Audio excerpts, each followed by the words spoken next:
দুনিয়ার ব্যাপারে বুঝেন, আরও দেখেন, আরও ভাবেন, একজন একজন করে ভাবেন।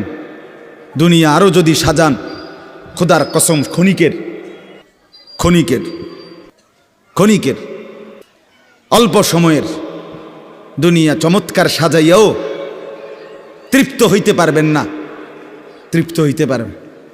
এবছর চমৎকার রং দিছেন বিল্ডিংয়ে, 2 বছরের মাথাত বিভিন্ন খান দিয়া চামড়া উঠিয়া এটা আবার যেই সেই, ঠিক কিনা বলেন? তা আবার রং দাও। এই সোফা চমৎকার বানাইছিল, ওই যে বার্নিশ নাই, দেখেন এই যে সোফা, এটা এই যে দেখেন, কথা বলেন না, এই সোফা এটার মধ্যে আসেনি অন বার্নিশ, তো এটা আবার কি করতে হইব? তো লাভ হইল কই? দুনিয়া তো ধোকা, দুনিয়া ধোকা। এই সৌন্দর্যময় চেহারা নারী 30 বছরের ব্যবধানে উনি বুড়ি, আর কেউ ফিররা হেদিকে ফিরা সেফও হালায় না। আজ যেই যুবতী, যেই বেহায়া নারী, বেপর্দা মহিলা বাজারে বাজারে ঘুরতো, যৌবন, আরে সেটা তার সম্পদ না, তারটা হইলে তো নিজের হইলে তো সে কখনোই বুড়া হইতো না। আল্লাহ তাআলা বলছে, আমি যখন যৌবন শেষ করে দিলাম, তো এখন আর কোন পুরুষ তার দিকে ফিররা থুতুও বালায় না। দুনিয়া এক অবস্থায় থাকে না, এক হালাতে থাকে না বাপ।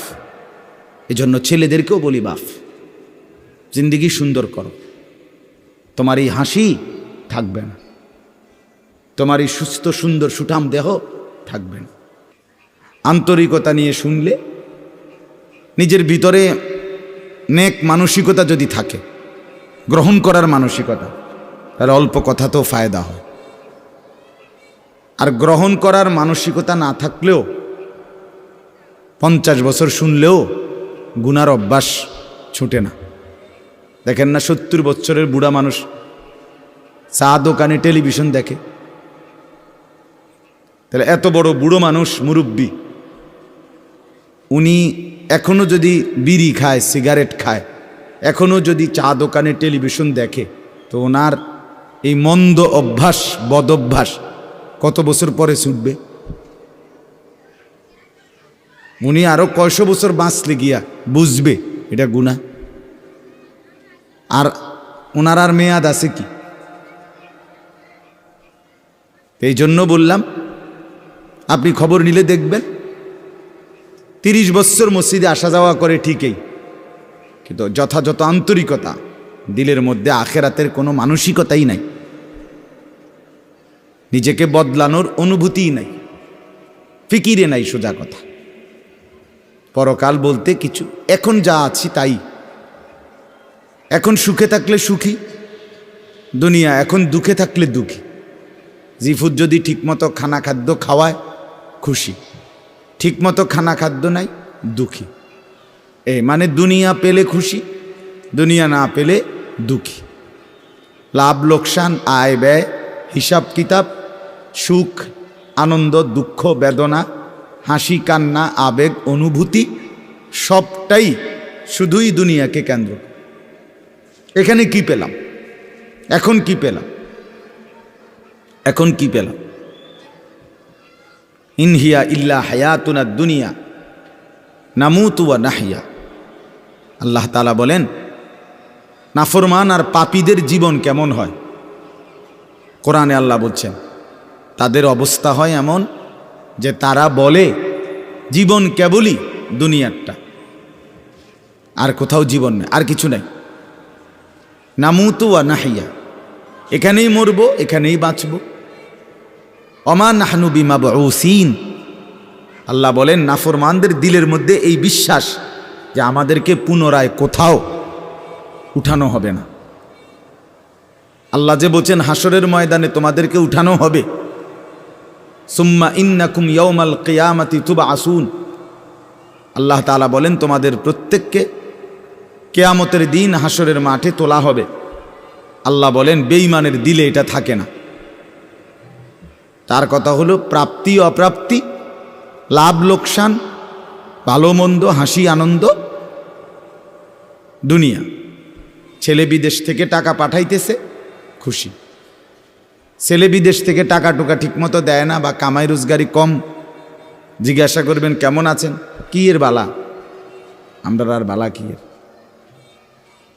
হ্যাঁ কি সমস্যা কি তা চাচা, এ ফোলাগারে কত ঋণ ফিন কইরা সুদে টাকা নিয়া কিস্তিতে টাকা লইয়া বিদেশ পাঠাইছি, তেয়ন টাকা পয়সা পাঠায় না, আর বালা কি এর।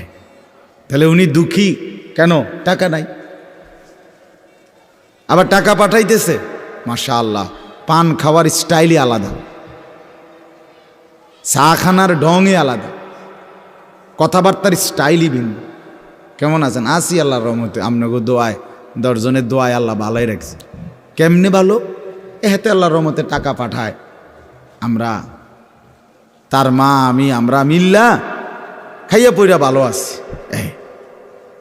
তাহলে ভালো থাকে দুনিয়া, ভালো থাকলে ভালো নাই দুনিয়া, ভালো না থাকলে তো আখেরাত, কবর, মৃত্যু পরবর্তী জিন্দিগি, সের জন্য কি ব্যাপার, তার জন্য কোনো আলোচনা লাগবে না, এর জন্য কোনো কথা নাই। তাইলে কারো মধ্যে এই আলোচনা নেই, স্বামী স্ত্রী পরস্পরের আলোচনা, এই ঘর সংসার বাজার, খাট ফার্নিচার পালং সোফা, হ্যাঁ আসবাবপত্র গহনা অলংকার, এই নিয়েই পেরেশান, এই নিয়ে জিন্দিগি এর মধ্যেই আবদ্ধ। তো আখেরাত তাহলে কার জন্য, পরকাল কার জন্য? আমরা মুসলমান, আমরাই যদি পরকাল না চিনি না বুঝি, আমাদের উচ্চারণে আমাদের অনুভূতিতে আমাদের আচরণে আমাদের কথাবার্তা উঠা বসার মধ্যেই যদি পরকালের কোনো নমুনা দেখা না যায়, তো হিন্দু বৌদ্ধদের মধ্যেই দেখা যাবে। কথা উত্তর দেন। কবর হাসর আখেরাতের চিহ্ন ভেসে ওঠার কথা চালচলনে মুসলমানদের মধ্যে না কাফেরদের মধ্যে? মুসলমানদের মধ্যে। কথা তো ছিলই। আল্লাহর প্রিয় বান্দারা, অসংখ্য আল্লাহর নেক বান্দাদের জীবনে আছে, রাত্রিতে ঘুমাইতেন না। জিজ্ঞেস করতে কেন ঘুমান না, বলছে জাহান্নামের ভয় ঘুমাতে দেয় না, কবরের ভয় ঘুমাইতে দেয় না। হজরত আবু বকর সিদ্দিক রাদিয়াল্লাহু তাআলা আনহুর মতো সাহাবী আফসুস করে বলতেন, হায় আমি যদি একটা গাছের পাতা হতাম, আমাকে যদি একটা চতুষ্পদ জন্তু গরু কিংবা ছাগল সেই পাতাটা যদি খেয়ে ফেলত, অর্থাৎ আমি যদি মানুষ না হতাম। অথচ কি পরিমাণ আমলের অধিকারী ছিল। হজরত ওমর রাদিয়াল্লাহু তাআলা আনহুর চেহারা কপালের দুই পাশ থেকে লম্বা অঝরে কান্নার কারণে দাগ পড়ে গেছিল। হজরত ওমর রাদিয়াল্লাহু তাআলা আনহুর ইন্তেকালের মুহূর্তে হজরত আব্দুল্লাহ ইবনে আব্বাস সাহাবী তিনি বলছিলেন, আপনাকে আল্লাহ তাআলা অনেক মর্যাদা দিয়েছেন, আপনি 10.5 বছর মুসলমানদের খলিফা ছিলেন, আপনার মাধ্যমে আল্লাহ তাআলা দিক দিগন্ত মুসলমানদের বিজয় দান করছেন। কত রাজ্য কত এলাকা আপনার এই 10 বছরে বিজয় হয়েছে। আপনার অনেক সম্মান, অনেক মর্যাদা, অনেক গুণ, অনেক বৈশিষ্ট্য। হজরত ওমর রাদিয়াল্লাহু তাআলা আনহু কিতাবের মধ্যে আছে, উনি চোখের পানি ফেলে বললেন আব্দুল্লাহ ইবনে আব্বাসকে, শোনো, আমি আল্লাহ তাআলার কাছে এতটুকু আশা করি শুধু যে আল্লাহ আমার জীবনের যা নেকি আর আমার জীবনের যা গুনাহ, কমপক্ষে আমার নেকিগুলো যেন আমার গুনার মোকাবেলায় বরাবর হয়। অর্থাৎ এতটুকু নেকি যেন কমপক্ষে হয় যে গুনাহগুলোকে মোচন করে দেয়, নেকিগুলো দিয়ে গুনাহগুলো যেন মিটে বরাবর হয়। এর দূরে যদি হয় তো আমি আল্লাহর কাছে সন্তুষ্ট নিজেকে মনে করি, আমার এর দূরে সারব। অর্থাৎ নিজের এই বিপুল পরিমাণ নেক আমলকে কিছুই মনে করেন, সামান্য। তা আমাদের পুঁজি কোথায়? আমাদের এই শুক্রবারের শুধু সপ্তাহে একদিনের জুমার নামাজ, এটাই আমাদেরকে জান্নাত এনে দিবে, ঠিক না? হ্যাঁ, মাঝে মধ্যে গরিব দুঃখীকে 2 টাকা 5 টাকা দিলে এতে আমাদের বেহেশত চলে আসবে, ঠিক না? তো বলেন, এজন্য বললাম আমরা প্রত্যেকে আন্তরিকতা নিয়ে ভেতরে যারা মনোযোগ দিয়ে শুনেন, দেখবেন আমার আপনার ভেতরে যদি অনুভূতি তৈরি হয়, ভাবনা তৈরি হয়, ফিকির আসে, লাভ। সবাই একসাথে হবে না, সবাই একসাথে বদলায় না, সবাই একসাথে পরিবর্তন হয় না, কারো কপালে পরিবর্তন হয়ই না, বদনসিব। কারো সময়ের ব্যবধান হয়। আমাদের প্রিয় নবী সাল্লাল্লাহু আলাইহি সাল্লামের কাছে যারা সাহাবী হয়েছেন, কালেমা পড়ছেন, তারা প্রত্যেকেই প্রথম দিনেই তো সবাই কালেমা পড়ছেন, ঠিক না?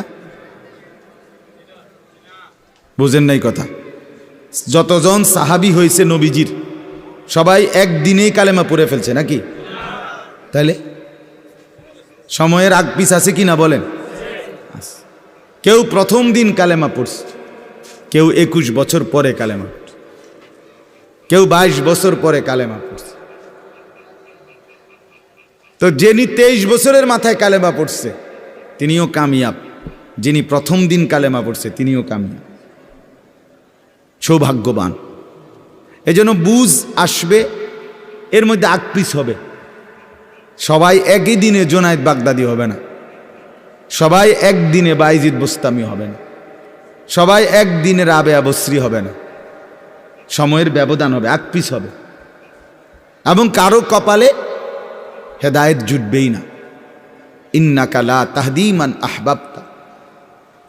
আল্লাহ তাআলা আমাদের নবী সাল্লাল্লাহু আলাইহি সাল্লামকে বলছেন, আপনি খুব চাইলে, ভালোবাসলে আপনি নিজে কাউকে হেদায়েত দিতে পারবেন না, সেখানে আমি কে?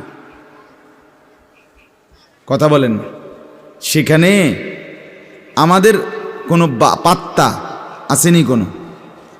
খুদ রসুলকে আল্লাহ বলছে, হে নবী আপনি চাইলে হবে না, আমি চাইতে হবে। ওয়ালাকিন্নাল্লাহ ইয়াহদি মান ইয়াশা, বরং আমি আল্লাহ যাকে চাই আমি তাকে হেদায়েত দান করি। তাহলে মূলত হেদায়েত দেয় কে? ফয়সালা কার হাতে? আমার বলা আপনার শোনা কোনোটাই মূল বিষয় না। মূল বিষয় হলো এটা একটা উসিলা ধরা, কিন্তু মূল ফয়সালা কার হাতে? ওয়ালাউলা ফাদলুল্লাহি আলাইকুম ওয়া রাহমাতু মাজ। এই বেটা মোবাইল না ধরতে মানা করছি, সুন্দর করে বললে হয় না। অনেকের খাসিয়ত এতটাই যে ধমক না দিলে, কথা বুঝছেন না, এটা তার একটা তবিয়ত হয়ে গেছে। না আমারে এমনি করলে আমি বুঝতাম না, আমার ধমকাই তুই। বদ অভ্যাস মানে জিন্দিগির একটা মিনিট লজ্জা শরম কিচ্ছুর কোনো ধার ধারে না। ছেলেরা মোবাইল ছাড়া 1 মিনিট থাকতে রাজি না। এবারে মা দেখুক, নাহলে বাফে দেখুক, নাহলে হুজুর দেখুক, নাহলে একবারে আব্দুল কাদের জিলানি দেখুক, আমার এতে কোনো অসুবিধা নেই। আমার দরকার মোবাইল। মোবাইল আছে, আমি আছি, খালাস। আমার জিন্দিগির এবার ইজ্জত থাক বা না থাক, আমার চরিত্র থাকুক বা না থাকুক, আমার আল্লাহ খোদা আখেরাত পরকাল কিচ্ছু না থাকুক, আমার মোবাইল আছে, খালাস, আমার জিন্দিগি সার্থক। এই হলো জিন্দিগি, মানে জীবনটাই মোবাইল, মোবাইলটাই জীবন। বেঁচে আছে মোবাইল টিপবার জন্য, মোবাইল বানানো হয়েছে তার কাছে পৌঁছবার জন্য। আজ ছেলেদের হালাত মানে বেঁচেই আছে এটার জন্য, বেঁচেই আছে। জিন্দিগিটাই এটার সাথে সম্পৃক্ত, জীবনটাই এটার সাথে। পৃথিবীতে কোনো যুগে, মনে রাখবেন এই পৃথিবীর ইতিহাস এটা, পৃথিবীতে কোনো যুগে একসাথে সম্মিলিতভাবে যুব সমাজ এত বেশি গাফেল, অকর্মণ্য, অপদার্থ কোনো যুগে হয় নাই একসাথে। এখন যেটা আগে একটা সমাজে, একটা এলাকায় বখাটে দুশ্চরিত্র একজন ছিল, দুইজন ছিল, চিহ্নিত, কথা বোঝেন নাই, চিহ্নিত হয়, তারে মানুষে চিনত, তে সুর। গ্রামে চুক্তি হয়তো একজন, তে একটু খারাপ, তার লগে মিশ্র না। কিন্তু এখন ভদ্রঘরের ছেলে, স্বাভাবিক ঘর থেকে বের হইছে মুসলমানের ছেলে, দিনের পর দিন, রাতের পর রাত এক ওয়াক্ত নামাজ পড়ে না। এতে মা বাবারও কোনো আফসোস নাই, এলাকাবাসীরও কোনো আফসোস নাই, পাড়া মহল্লার সর্দার মাতব্বর কারো কোনো আফসোস নেই, কারো মুখে এই নিয়ে কোনো আলোচনা নাই যে কি আমগো এলাকার যে ফোলাফাইন্ডি এগুলা যে কোনো নামাজই পড়ে না, আমগোর সামনে দুষ্টামি করে, হাঁটাহাঁটি করে, আমরা কি এটা বলতে পারি না? এই অনুভূতিটুকু পর্যন্ত লোপ পাইছে। এত দুর্ভাগ্য মুসলমানের ইতিহাসে আর কখনো হয় না। বেনামাজি আগেও ছিল, কথা বোঝেন নাই, বেনামাজি আগেও ছিল, কিন্তু এতটা গাফেল আগে ছিল, মা বাপ এত অসচেতন আগে ছিল। আমার মনে আছে আমরা প্রাইমারি স্কুলে হিন্দু স্যার জমের মতো ভয় পাইতাম, হিন্দু মাস্টার, কিন্তু ভীষণ ভয় করতাম। স্যারে দেখলে মাইরা লেবে, এতটা ছিল একটা সময়। কত আজ থেকে 500 বছর আগে, ঠিক না? আমার বয়স ধরেন 500 বছর, আমি আদি যুগের মানুষ, এরম নি তো। আমার বয়স 42 বছর রানিং, শুরু হয়েছে 41 শেষ হয়েছে, তাহলে 30 বছর আগের কথা। আমার পড়ালেখার প্রাইমারি ছোটবেলার জীবন 30 বছর আগের কথা না, 30 বছর আগে। তাহলে এই জন্য বললাম জিন্দিগিটা মোবাইলটার উপরে তুলে দিস, হাসি কান্না আনন্দ বেদনা, হাসলে কাশলে, পেশাব পায়খানা টয়লেট বাথরুম, হোটেল রেস্তোরাঁ পার্ক, যেখানে যখন যাবে 24 ঘন্টার মেইন কাজ আগে একটা ছবি উঠানো, আগে ছবি উঠাও, এরপরে বাকি কাজ। আমি সেদিন ওই ফেরির মধ্যে উঠছি, বুঝছেন, ফেরি পার হমু আর কি, আমার গাড়ি উঠছে, আমিও উঠছি, তো দেখলাম যে মোটরসাইকেল দিয়ে এক ছেলে ফেরিতে, মোটরসাইকেলটা নিয়ে উঠছে ফেরিতে, ওইটা মাত্র এক পাশে এটারে ব্রেক করে থুইয়া মানে 1 মিনিট দেরি হয়েছে না, আগে এটার পাশে দাঁড়াইয়া একটা ছবি উঠাইছে, আগে উঠাইয়া চুলটুল ঠিক করে ছবিটা 2-3টা পোস্টে উঠাইয়া এরপরে হেঁটে চারিদিকে চাইছে যে আগে মানুষ আসেনি আরও না, আমি শুধু ফেরি। মানে তার প্রথম দায়িত্ব কি উঠানো, ছবি উঠা। তাহলে কি পরিমাণ ছাগল মানুষের বাচ্চা পরিণত হইছে বুঝতেছেন? তুমি মোটরসাইকেলের লগে খাড়াইয়া ফেরির মধ্যে ছবি উঠাইয়া ফেসবুকে দিলা, তোমার এটা কোন ছাগলে দেখবো? এটার মধ্যে দেখার কি আছে? মোটরসাইকেল কি বাপ দাদা 14 গোষ্ঠী কেউ চালাইছে না? কথা বলেন না কেন? তো তুমি এটা কিতা দিয়ে আইলা, কি দেখুন কি আছে এটা? মোটরসাইকেলে কি আশ্চর্য আর তুমি কি আশ্চর্য? কথা বলে এমন যদি হইতো যে আমি চাঁদের দেশে গিয়ে মাত্র মোটরসাইকেলটা থুইয়া এখন চাঁদের দেশের থেকে একটা কি দিছি, মাশাআল্লাহ ভালো কথা, তো বেড়া চাঁদের দেশে মোটরসাইকেল চালায়, এটা একটা বিশেষ কিছু হইতে পারে। কিন্তু এনতে রোডেতে চালাইয়া গিয়া ফেরি উঠছে, এটার মধ্যে আশ্চর্যের কি আছে? মানে রুচির দুর্ভিক্ষ, রুচিহীনতা, মন মানসিকতা একদম নিচে নেমে গেছে, একদম অনুভূতি বিবেক লোপ পেয়ে গেছে, মা বোনদের বেহায়াপনা চূড়ান্ত সীমায় নেমে গেছে।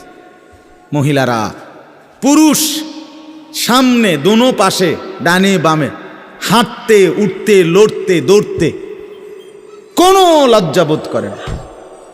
কি বেড়ার গাত লাগে না, বেডুইতের গাত লাগে না, অটোর গাত লাগে না, সিএনজির গাত, এত সময় নাই। বুড়ি ব্যস্ত, বাজার মার্কেটিং, দোকান কেনাকাটা, আফসুসের ব্যাপার। মানে এটাই বললাম আর কি, একসাথে সবাই, অধিকাংশ বেশিরভাগ অধপতন একসাথে মুসলমানের সমাজে 1450 বছরে আর কখনো এতটা ছিল না। অল্প অল্প ছিল, অল্প অল্প,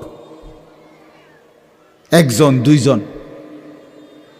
বেপর্দা নারী, বেহায়া মহিলা, লজ্জা শরম কম, এরম বেডি ছিল একজন দুইজন, 2 গ্রামে 4 গ্রামে। কিন্তু মা বোনদের এখন বাজার আর মার্কেটিং দেখলে মনে হয় না আপনি জিগাইয়ের খবর লইতে বোঝে আপনি বাইক থাকেন কোন টাইমে, সপ্তাহে কোন দিন আপনি বাড়িতে থাকেন কখন আপনি টের। আপনি শনিবারও দেখবেন এবড়ি বাজারে, রবিবার, সোমবার, মঙ্গলবার, বুধবার, বৃহস্পতিবার, শুক্রবার, শীত, গরম, রোদ, বৃষ্টি, বান, তুফান, ঘূর্ণিঝড়, টর্নেডো, সাইক্লোন, সিডর, মহামারী, করোনা, আরও যদি কিছু থাকে, উনি মার্কেটে যাবে, বাজারে যাবেই। আহা, আফসুসের ব্যাপার, আফসুসের ব্যাপার, আফসুসের ব্যাপার। আমরা অতিরিক্ত আত্মবিস্মৃত জাতি হিসেবে পরিগণিত হচ্ছি। তো বলতেছি ইনশাআল্লাহ, আমি এই কথাগুলো বললাম, অর্থগুলো আমরা বেফিকির হয়ে গেছি। মুসলমানের সবচেয়ে বড় সম্পদ, এক মুমিনের সবচেয়ে বড় সম্পদ, আল্লাহ নবী সাল্লাল্লাহু আলাইহি সাল্লাম 23 বছরে সাহাবায়ে কেরামের জীবন এবং দিল অন্তরে আখিরাতকে বসায় দিয়েছেন। তারা যেন 24 ঘন্টা রাতে কিংবা দিনে, হাঁটতে কিংবা বসতে, ঘরে কিংবা বাহিরে, আখিরাতকে সামনে নিয়েই জীবনটা সাজাইছেন, জীবনটা সাজাইছেন। কোরআনুল কারীমের শুরুতে আছে সূরা বাকারার মধ্যে আল্লাহ তাআলা বলেন, অবিল আখিরাতি হুম ইউকিনুন, মুত্তাকি বান্দা কারা, কোরআন থেকে হেদায়েত পাবে কারা, কোরআন বুঝবে কারা, আল্লাহর পক্ষ থেকে হেদায়েত পাবে কারা। আল্লাহ বলেন এই গুণ যাদের, তাদের মধ্যে একটা হলো যারা আখিরাতের ব্যাপারে ইয়াকিন রাখে। ইয়াকিন শুধু বিশ্বাস না, বিশ্বাসটা একদম দিলের মধ্যে ইয়াকিন। আগুন জ্বালাইয়া ফেলে, এটা শুধু আমাদের ধারণা না, এটা আমাদের ইয়াকিন। ঠিক কিনা বলেন না? পানি ডুবাইয়া ফেলে, এটা আমরা শুধু ধারণা করছি না, বিষয়টা আমাদের এটার মধ্যে দিলের মধ্যে কি আছে? ইয়াকিন আছে। বরফের মধ্যে ঠান্ডা লাগে, এটা আমাদের ধারণা না, এটা আমাদের কি? ইয়াকিন। তার চাইতে বেশি ইয়াকিন আল্লাহ বলে যার অন্তরের মধ্যে আখিরাতের ব্যাপারে, সে মুত্তাকি, সে আমি আল্লাহর পক্ষ থেকে হেদায়েত প্রাপ্ত, সেই সফল, সেই জান্নাতি। ইয়াকিন পর্যায়ে থাকতে হবে। মানে 1 সেকেন্ড আমি যদি দুঃখে পড়তে পড়তে পড়তে জীবনের কোনো চাওয়া পাওয়া পূরণ নাও হয়, কিচ্ছু জীবনের আশা, কত সময় কত কিছু চাইছি, কিছুই পূর্ণ হইল না, খোদার কসম তবুও বিশ্বাস করতে হবে আল্লাহই সত্য, আখিরাতই সত্য। আবার পেতে পেতে আমি যদি গোটা দুনিয়াও পেয়ে যাই, তবুও আমাকে বিশ্বাস করতে হবে এটা স্থায়ী না, এটা কিছুক্ষণের, আমার আল্লাহই সত্য, আখিরাতই সত্য। যার কারণে সাহাবায়ে কেরামের মধ্যে যারা প্রচণ্ড গরিব ছিলেন, ওনারাও শতভাগ বন্দিগি করছেন। সাহাবায়ে কেরামের মধ্যে যারা ভীষণ ধনী ছিলেন, তারাও শতভাগ বন্দিগি করছে। হযরত ওসমান রাদিয়াল্লাহু তাআলা আনহু ধনী ছিলেন। হযরত আব্দুর রহমান ইবনে আউফ রাদিয়াল্লাহু তাআলা আনহু অনেক বড় ধনী ছিলেন। 100 উট ওই জামানায়, নবীজির জামানায়, নবীজির ইন্তেকালের পরে এক সালানে 100 উট বোঝাই মাল হযরত আব্দুর রহমান ইবনে আউফের মদিনার বাজারে সালান ঢুকতো, পাইকারি মাল আসতো 100 উটে করে। সেই যুগে, আজ থেকে 1300 বছর 1400 বছর আগে, আপনি বলেন তো কি পরিমাণ ধনী ছিলেন তিনি। একদিন শুধু হযরত আয়েশা রাদিয়াল্লাহু তাআলা আনহা, নবীজির স্ত্রী, বলছিলেন, আব্দুর রহমান, তোমার এই বিপুল মাল, এগুলার হিসাব দিতে দিতে তুমি তো হাসরের ময়দানে ফুলসিরাত পার হতে গিয়া তোমার কোমর বাঁকা হয়ে যাবে। আমরা কিতাবে পড়ছি সাহাবী আব্দুর রহমান ইবনে আউফ, ওনার উট 100 উটের মাল মদিনার বাজারে পাইকারি চালান নামাইতেছিল। তখন উনি এই সময় শুনছে এই কথাটা, ওনার কানে আসছে। সাথে সাথে সবাইকে ডেকে বলছে, ব্যবসায়ীদেরকে, বাজারের লোকদেরকে, তোমরা সবাই সাক্ষী থাকো। আমি আব্দুর রহমান আল্লাহকে কসম করে সাক্ষী রেখে বললাম, এই 100 উট বোঝাই মাল সহ আমি আল্লাহর রাস্তায় সদকা করে দিলাম। বিনিময়ে তবুও আমি কেয়ামতের দিন আখিরাতে ফুলসেরাত বাঁকা হইয়ে পার হইতে চাই না, সোজা হইয়া পার হইতে চাই। আখিরাত হারাইতে চাই না, পরকাল হারাইতে চাই না। দুনিয়া হারাইয়ে ফেললাম, দুনিয়া হারিয়ে ফেললাম। দুনিয়ায় কোনো লস নাই, কারণ দুনিয়া পুরাটাই লস। আলগা লস আবার কিতা? কথা বুঝেন নাই আপনি? দুনিয়া পুরাটাই কি লস, আলগা লস কিতা? বিশ্বাস করে 500 টাকা জাগাত লস খাইলাম না রে মিয়া, দুনিয়া পুরাটাই লস। সোফা এটা পুরাটাই লস, কারণ এটা কোনো আখরাতে যাবে না। কথা বলেন না কেন? এই দামি বিল্ডিং এটা পুরাটাই লস, এটা যাবে না, এটা যাবে না। কিন্তু সেজদা পুরাটাই লাভ। এটা একটা সেজদা দুনিয়াতেও কল্যাণ আনবে, আখিরাতেও জান্নাত আনবে। এটা লাভই লাভ, এটা লাভই লাভ। এজন্য সবাইকে বললাম, শুনেন সবাই, কিন্তু সবাই বদলায় না কা, এটা আপনার ভাবার দরকার। আপনি বদলাবেন কিনা সেটা ভাবার দরকার। সবাইরে লইয়া চিন্তা করলে একসাথে, যে যেদিন আমরা গ্রামের সবাই ভালো হবে, নামাজি হবে, সেদিন থেকে আমিও পড়মু, তাইলে হইতো না। আপনি জীবনও পারতেন, তাইলে পারতেন না। আপনি আগায় যাইতে হবে আলাদা, অন্যকে ডাকতে হবে আল্লাহর দিকে, কিন্তু নিজেকে বাদ দেওয়া যাবে না। নিজের জীবন গঠন করতেই হবে, নিজের জীবন। আমি আপনাদের সবাইকে বললাম এশার নামাজ পড়েন। এখন সবাই পড়লো না দেখে বুঝি আমি পড়তাম না। কথা বলেন না কেন? সবাই পড়ছে না দেখা আমিও পড়তাম না, এটা কথা? এটা কোনো যুক্তির কথা হলেও নি কথা বলে। এই জন্য বললাম এটা গুরুত্বপূর্ণ। আমরা এটা বুঝি কম। আমরা শয়তানে বুঝাই দিছে, ইবলিসে, যে বলবি কি করমু, গ্রামের সবাই এটা কয়, 10-এর এটা মানুষের, এইটা এই মানুষের উপরে বলে, সবাই বলছে। সবাই বললে কি হয়েছে? তাই বলে আপনি, সবাই বলছে পানির ঝাঁপ দিতে, এজন্য আপনি পানিতে ঝাঁপ দিবেন? সবাই বলছে আগুনে পড়তে, এজন্য আপনি আগুনে পুড়ে যাবেন?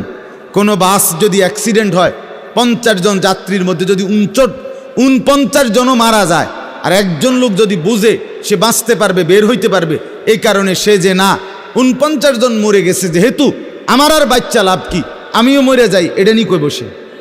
সে কি একা হলেও বাঁচতে চাইবে না? তাহলে আপনি জাহান্নাম থেকে বাঁচতে চাইবেন না কেন? সেটা কি আগুন না? সেটা কি এর চাইতে বড় বিপদ না? তো এই জন্য কোরআনুল কারীমে আল্লাহ তাআলা বলছেন, প্রথমে সবার কথা বলার আগে বাই সিরিয়াল নবীজিকে, ইমানদারদেরকে সবার কথা বলছে, কিন্তু সবার আগে বলছে কু আনফুসাকুম। আগে এটা বলে নিছে, আগে নিজেকে বাঁচাও, এরপর ও আহলিকুম, পরিবারকে বাঁচাও, এরপর লিতুনদিরা আহলাল কুরা, লিতুনদিরা উম্মাল কুরা ওমান হাওলাহা, নিজ এলাকা এবং তার আশপাশের মানুষকে বাঁচাও, এরপরে বাঁচাও। তাহলে এটা পরে ধীরে ধীরে, আগে নিজেকে বাঁচাও, এরপর পরিবারকে বাঁচাও। ও আনদির আশিরাতাকাল আকরাবিন, এরপর আত্মীয় স্বজনদেরকে বাঁচাও, এরপর মহল্লাবাসীকে বাঁচাও, এরপর গোটা পৃথিবীবাসীকে বাঁচাও। ধীরে ধীরে আগাও, ঠিক আছে, সেগুলোর মধ্যে কম বেশ হইতে পারে, কিন্তু নিজের ব্যাপারে এক বিন্দু ছাড় দিও না, নিজের ব্যাপারে কোনো কমতি করো না। এটা আল্লাহর চাহিদা। ইয়া আইয়ুহাল্লাযীনা আমানু আলাইকুম আনফুসাকুম, রব্বুল আলামিন বলেন, হে ঈমানদারগণ, আলাইকুম আনফুসাকুম, তোমরা প্রত্যেকেই তোমাদের নিজেদেরকে আঁকড়িয়ে ধরো। আলাইকুম আনফুসাকুম, নিজেকে মজবুত করে ধরো। লা ইয়াদুররুকুম মান দাল্লা ইযা ইহতাদাইতুম, আল্লাহ তাআলা বলেন, যে যদি তুমি তোমাকে নিজেকে মজবুত করো, সাজিয়ে তোলো, গড়ে তোলো, আল্লাহ তাআলা বলেন এবার যদি গোটা পৃথিবী গুমরা হয়, খোদার কসম আল্লাহ বলেন তোমাকে আর কেউ পথভ্রষ্ট করতে পারবে না, পথভ্রষ্ট করতে পারবে না। হযরত বাইজিদ বুস্তামি রাহমাতুল্লাহর জীবনীতে আমরা পড়ছি, উনি বলছেন আল্লাহ তাআলার মহব্বত আর মারেফাতের সাধনা করতে করতে আমার দিলের অবস্থা আলহামদুলিল্লাহ এক সময় এমন হয়েছে যে রাস্তার নারী আর রাস্তার দেওয়াল দুইটার মধ্যে আমার কাছে আলাদা কোনো পার্থক্য মনে হইতো না। আমাদের পাকিস্তানের বিশ্ববিখ্যাত দাঈ, দাওয়াত ও তাবলীগের মুরব্বী হযরত মাওলানা তারেক জামিল সাহেব দামাত বারাকাতুহুম বলেন, দীর্ঘ 25 বছর টানা পৃথিবীর কত দেশের আমি ঘুরছি, উনি সারা বিশ্ব ঘুরে প্রমাণ বয়ান করেন যে এই 25 বছরের ভিতরে আমি আল্লাহকে সাক্ষী রেখে বলতে পারি একবারের জন্য আমার চোখ কোনো ভিন নারীর দিকে ইচ্ছা করে আমি তুলিনি। হ্যাঁ, আমার শায়েখ আরিফ বিল্লাহ আল্লামা মুফতি মুশতাকুন নবী কাসেমি হজরতের কাছে আমি শুনছি, হজরত বলছেন যে আল্লাহ তাআলার দয়া যে রাস্তায় বের হলে মহিলা রাস্তায় হাঁটে, আমার কখনো এটা মনেই হয় না। আপনি বলবেন হ এটি বুঝি কথা, হয় এটি কথা, এটাই কথা, এটাই কথা। আপনি বলবেন এটা বুঝি সম্ভব না, আপনি নিজের ব্যাপারে নাফরমানি করে নিজেরে নষ্ট করে ফেলছেন বইলা এখন সম্ভবটা আপনার কাছে বুঝে আসতেছে, তাহলে এটাই সম্ভব, এটাই সম্ভব। হযরত ইব্রাহিম আলাইহিস সালাম বলছিলেন সারা দুনিয়াও যদি নিজের এলাকাবাসীকে, কওমকে, নমরুদকে, সবাইকে বলছে হে আমার জাতি, তোমরা যদি প্রত্যেকেই একটা একটা মূর্তি সাথে করে বগলের তলে আইনা আমার সামনে স্তূপ দাও, তাহলে এই লক্ষ মূর্তিও যদি আমার সামনে আইনা থও আর এটার উর্ফে যদি আমারে দাঁড় করাও স্তূপের উপরে, হযরত ইব্রাহিম বলছিলেন খোদার কসম আমি সেই মূর্তির স্তূপের উপরে দাঁড়িয়েও বলবো লা ইলাহা ইল্লাল্লাহ, লা ইলাহা, আল্লাহ ছাড়ার কোনো ইলাহ নাই, আমি আমার আল্লাহকেই ডাকব। আমরা কিতাবে পড়ছি রাসূলুল্লাহ সাল্লাল্লাহু আলাইহি সাল্লামের একজন নওজোয়ান যুবক সাহাবীকে খ্রিস্টান যুদ্ধে খ্রিস্টান সৈন্যরা বন্দী করছিলেন। খ্রিস্টান সেনাপতি এতটা সুন্দর ছিলেন, উনি নিজের মেয়েকে বিয়ে দেওয়ার জন্য খ্রিস্টান সেনাপতি ওই যুবক সাহাবীকে প্রস্তাব দিছিলেন, তুমি আমার ইসলাম ছেড়ে খ্রিস্টান ধর্ম গ্রহণ করো, আমার সুন্দরী রূপসী কন্যা তোমাকে বিয়ে দেব। তিনি বলছেন আল্লাহর কসম আমি তো গোটা পৃথিবী ত্যাগ করতে পারি কিন্তু ঈমান ছাড়তে পারি না। তখন বন্দি করে রাখছে নিজের রূপসী মেয়েকে 3 দিন আবদ্ধ ঘরে। ওই সেনাপতি নিজের মেয়েকে বলছে তুই তার সাথে একাকী থাক 3 দিন, যে কোনো মূল্যে তুই তাকে অপকর্ম করতে চেষ্টা কর। 3 দিন পরে সেই মেয়ে ওই আবদ্ধ ঘর থেকে বের হয়ে বলছিল বাবা ইন্নাহু হাজারুন আম শাজারুন, আল্লাহর কসম বাবা আমার মনে হয় যে এই লোকটা এটা হয় পাথর নয়তো কোনো গাছ। লা ইয়ালতাফিতু ইলাইয়া মাররাতান, সে তো আমার দিকে একবারের জন্য এক নজর ফিরেও তাকায়।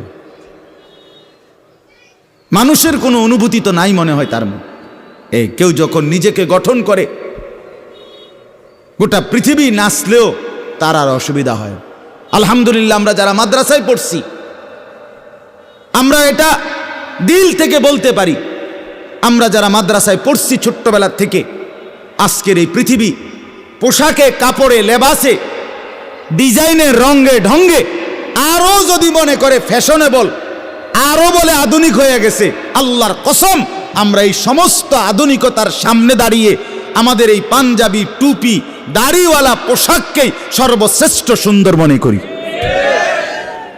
আমরা মনে করি দাড়িবিহীন চেহারা সুন্দর নয়, আমরা মনে করি এই বখাটে চুল, সেলুনের চতুর্দিকের যে কাটিং, এগুলো কোনো চুলও না, চুলের জাতও না, এটি কোনো মানুষের বাচ্চার চুল না,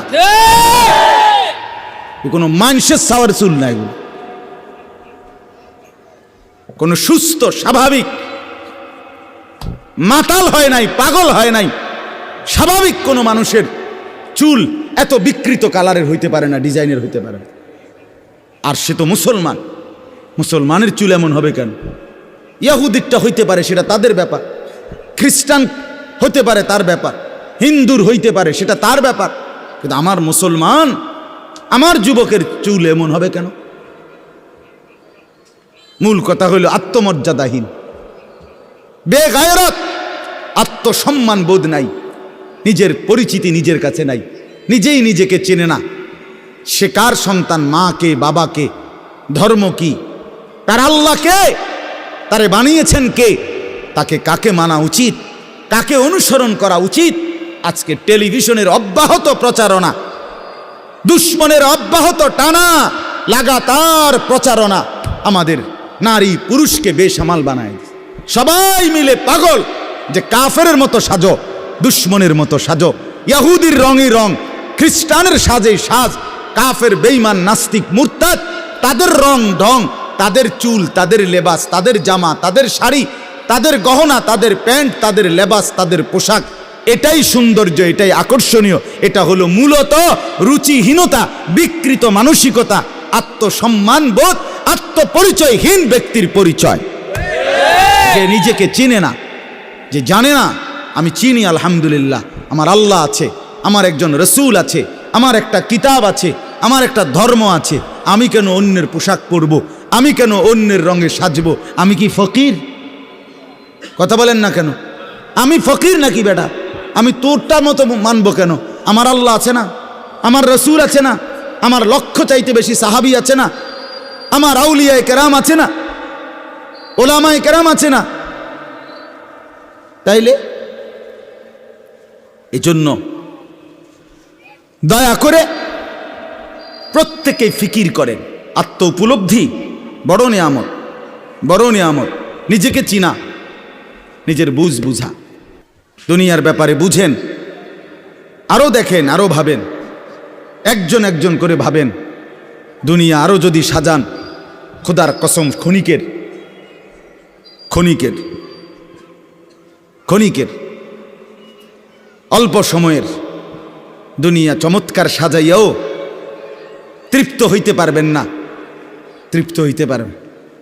এবছর চমৎকার রং দিছেন বিল্ডিংয়ে, 2 বছরের মাথাত বিভিন্ন খান দিয়া সামরা উঠিয়া এটা আবার যেই সেই, ঠিক কিনা বলেন? তা আবার রং দাও। এই সোফা চমৎকার বানাইছিল, ওই যে বার্নিশ নাই, দেখেন এই যে সোফা, এটা এই যে দেখেন, কথা বলেন না, এই সোফা এটার মধ্যে আসেনি অন বার্নিশ, তো এটা আবার কি করতে হইব? তো লাভ হইল কই? দুনিয়া তো ধোকা, দুনিয়া ধোকা। এই সৌন্দর্যময় চেহারা নারী, 30 বছরের ব্যবধানে উনি বুড়ি, আর কেউ ফিররা সেদিকে ফিরা সেফও হালায় না। আজ যেই যুবতী, যেই বেহায়া নারী, বেপর্দা মহিলা বাজারে বাজারে ঘুরতো, যৌবন, আরে সেটা তার সম্পদ না, তারটা হইলে তো, নিজের হইলে তো সে কখনোই বুড়া হইতো না। আল্লাহ তাআলা বলছে, আমি যখন যৌবন শেষ করে দিলাম, তো এখন আর কোন পুরুষ তার দিকে ফিররা থুতুও বালায় না।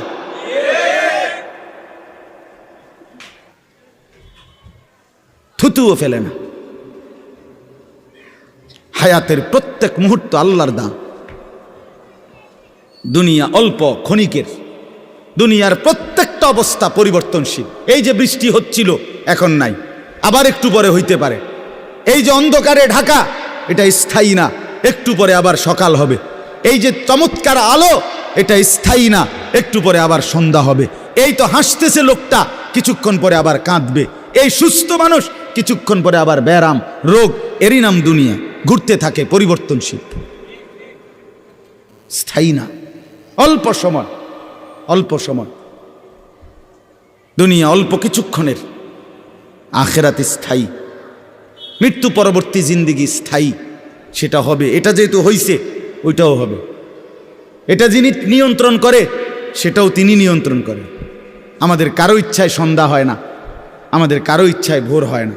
তাহলে বোঝা গেল আলাদা কেউ নিয়ন্ত্রণ করে, তিনিই বলছে আখেরাত হবে, কাজে এটা যেহেতু হইছে সেটাও হবে। কথা বলেন না কেন? হ্যাঁ,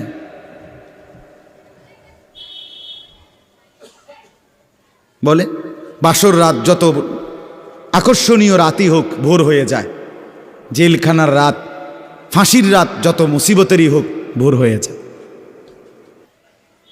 দুনিয়া এক অবস্থায় থাকে না, এক হালাতে থাকে না বাপ। এই জন্য ছেলেদেরকেও বলি, বাপ জিন্দিগি সুন্দর করো, তোমার এই হাসি থাকবে না, তোমার এই সুস্থ সুন্দর সুঠাম দেহ থাকবে না। আমি কালকেও আমার শায়েখ আরিফ বিল্লাহ হাকিমুন নাফস আল্লামা মুফতি মুশতাকুন নবী কাসিম হুজুর গতকালকে পাবনা গেছেন, তো আমি এর আগে আমি গেছি, হুজুরকে বলছিলাম, আমি আপনার মাহফিলেও বলছি, আমি পাবনা মানসিক হাসপাতালে এই গত মাসে দেখতে গেছিলাম, দেখছিলাম বয়ানের পরে ওই যে বাংলাদেশের সবচেয়ে বড় মেন্টাল হসপিটাল যেটা পাবনা না, এটা ওটা আমি দেখছি ভিতরে ঢুকা, আসর থেকে মাগরিব লম্বা টাইম ওয়ার্ডে ঘুরে ঘুরে আমারে দেখাইছে। তা আমি যদি 500 পাগল দেখে থাকি তার মধ্যে 490 জন হইল জোয়ান, 490 না 495 জন হইল যুবক, বুড়া দেখছি না 2 জন বা 3 জন, বুঝছেন? সব যুবক। হ্যাঁ, এজন্য বাপ যে মাদকাসক্ত পুনর্বাসন কেন্দ্র যেগুলোর মধ্যে ড্রাগে যারা মাদকে আসক্ত হয়, যাদেরকে চিকিৎসা দেয়, এগুলোর মধ্যে ঘুরে দেখে আসো, সব কি 90 বছরের বুড়া। কথা বলেন না কেন? সব যুবক, সব যুবক। যেখানে সবচেয়ে অত্যাধুনিক বাড়ি দালান বিল্ডিং বেশি, সবচেয়ে সম্পদশালী বেশি, আপনি সেরকম প্রত্যেকটা শহরে প্রতিটা জায়গায় দেখবেন ওই জায়গায় সবচেয়ে দামি ভিআইপি এলাকা যেখানে, ওইখানে মাদকাসক্ত পুনর্বাসন কেন্দ্র বেশি। আমি নিজে দেখে আইছি, আমাদের কুমিল্লাতেও সবচেয়ে গুরুত্বপূর্ণ সবচেয়ে বেশি এলিটরা যে জায়গায় থাকে, আমি নিজে ওইখানে বয়ানে যতবারই গেছি, যে দিক দিয়ে তাকাই দেখি মাদকাসক্ত পুনর্বাসন কেন্দ্র বেশি। ধনির দুলাল সোনার চামচ মুখে দিয়ে যে জন্ম নিছে, রাজপ্রাসাদ আর অট্টালিকায় যে চোখ মেলছে, আহা সম্পদ আর প্রাচুর্য কিছুরই অভাব ছিল না, কিন্তু আখলাক আর চরিত্র নষ্ট করে মদে আসক্ত হয়ে, নেশায় আসক্ত হয়ে জিন্দিগি শেষ করে দিস, শেষ করে দিস। রাসূলুল্লাহ সাল্লাল্লাহু আলাইহি সাল্লাম বলছেন, মান শারিবাল খামর, যে মদ খায়, নেশা করে, তার 1 নম্বর লানত হইল তারাকাস সালাহ, সে নামাজ ছেড়ে দেয়। 2 নম্বর লানত জঘন্য, নবীজি বলছে, আহা বলতেও লজ্জা, নবীজি বলছে মাদকাসক্ত যে তার পরিণতি হলো, সে খুব দ্রুত গতিতে অচিরেই অল্প সময়ের ভেতরেই সে সবচেয়ে ঘনিষ্ঠ আপনজন, তাদের সাথে আপনজন নারী, তাদের সাথে জিনা আর ব্যভিচার করতে উদ্যত হয়। সে আপনজনের গায়ে ছোবল দেয়। হ্যাঁ,